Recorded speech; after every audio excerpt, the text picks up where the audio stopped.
people think that if you are a scholar, you are supposed to sit and teach the way I was taught by my scholars.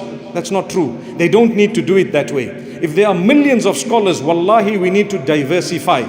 Some need to be out fighting the enemy. Some need to be out trying to teach the non-Muslims and giving them some of the deen. Some need to be out teaching the weak Muslims. Some need to be out teaching those who would like to learn in detail. Some need to be teaching the children the alif and ba. Others need to be doing tahfidh. Others need to be reaching out in the prisons to those who are sick and ill. Some are in charge of some of the burial committees where a person passes away, and you know what, they make it so easy. Do you know in your community there has to be a burial committee who, as soon as someone passes away, is called first, and they come with a smile on their faces, even though it's a tough moment. Subhanallah. A smile meaning they're happy to do the job for you. They're earning reward. They're earning mountains of reward. Are you going to be a part of the burial committee?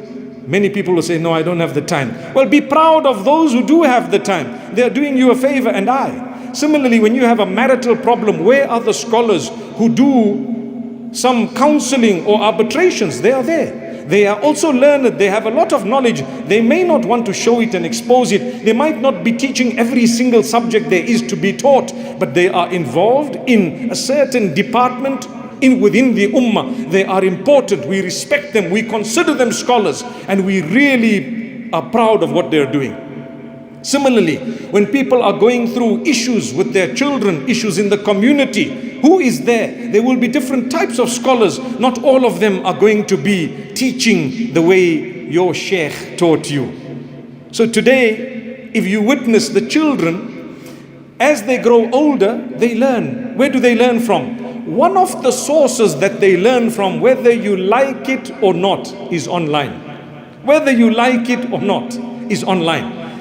It is a double-edged sword, because you know what? You need to be extremely careful how you use your devices.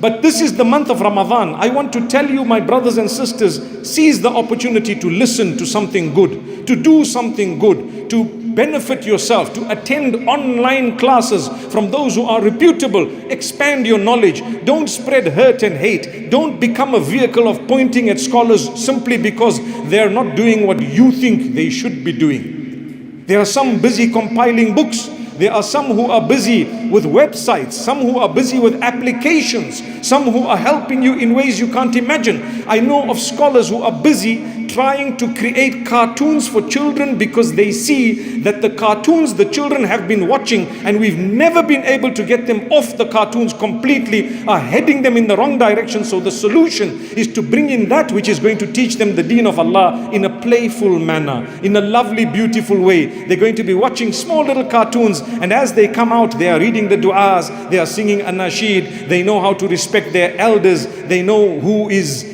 the sheikh and the imam and what's the value of that person. Why? Because there's someone in the ummah who is making those cartoons. If you think you don't have that problem, wait until you have children and see what happens. Then you will appreciate those who did those cartoons. For now, you might be refuting and sitting and swearing and abusing and so on. But don't do that. Try to appreciate what everyone is doing. Sometimes if you were to remove some of these scholars that you love to refute from the face of the earth, you might create a little bit of a vacuum.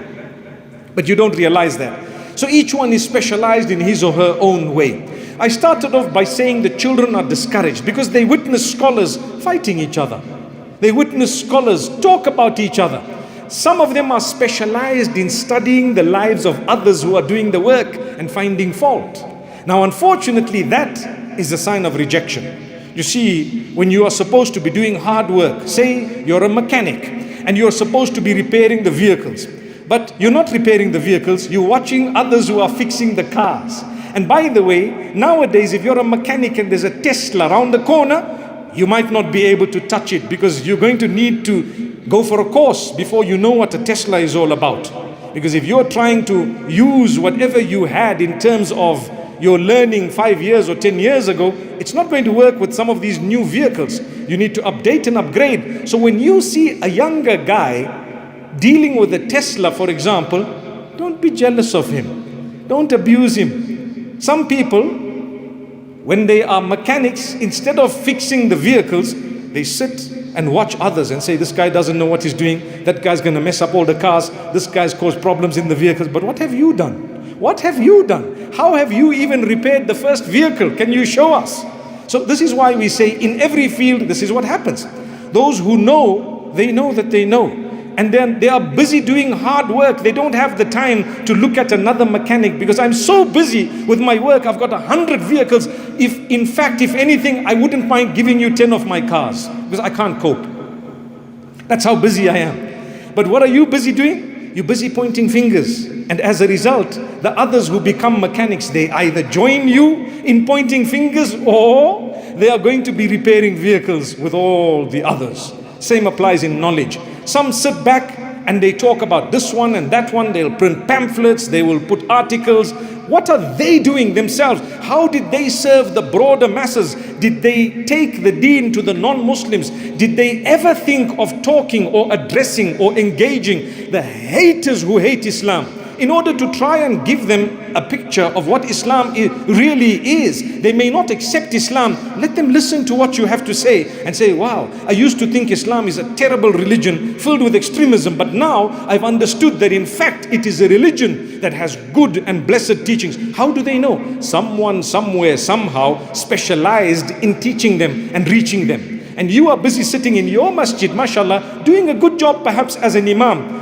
In your spare time, you're busy poking fun at those who are really doing a tremendous job, but in a different department of the same da'wah. May Allah grant us an understanding. We need these people. Sometimes you have the majority of Muslims, as you and I know, are not fully practicing. Most of us, 95% of us, are struggling to become better Muslims. Who cares for you? Who makes you feel like, you know what, go for it, come, let's go. You're doing well, mashallah, alhamdulillah, don't worry. Oh, you slipped, come up, let's engage in tawbah, ask Allah's forgiveness and let's start again. Come back, mashallah, we need you, we love you, we care for you. Let's go. Who is doing that? Who is cheering those who need the cheering? Trust me, if someone's doing it, congratulate them. Help them, support them, understand they may not be doing what other scholars are doing, but wallahi they are fulfilling a massive void in the ummah. If you take them out of the equation, who is there for our children? When I see the children of others, youngsters, I love to give them time because I see my own kids in them. And I tell myself, if I'm not going to just smile at this youngster, perhaps greet him and say, mashallah, you're looking handsome. What did I do? I empowered him with a statement of confidence. That's all I did. Because the children, many of the adults, they just rattle out negatives. You know what? You're useless. You know what? You're rubbish. You're not going to be able to achieve anything. You are nothing. Don't even try. Don't waste your time. You came out last. These are the statements that are being told to our children. They are discouraged. Where are those who are telling them, well done, my son, you did well? That one word will change his life, wallahi. But we don't think that way because we don't care for the ummah. So if you know someone who cares for the ummah, value that person. Wallahi, you need them and your children need them. May Allah Almighty grant us ease. So youngsters are discouraged because when they see the fighting, when they see the scholars swearing each other, mocking at each other, calling each other bad names, you're not even a Muslim. And imagine the guy reads the whole Quran every third day. And others are saying, you're not even a Muslim. And people are saying, well, this person, there's something wrong with him, he's a deviant, and so on. I'm not saying that you should not engage in discussing difference of opinion and correcting one another, but it needs to be respectful because everyone is watching. Would you like to guide people? Well, then do the guidance and the guiding with wisdom. Allah tells you, you address the non-Muslims with wisdom. What about the Muslims? With even more wisdom, inshallah.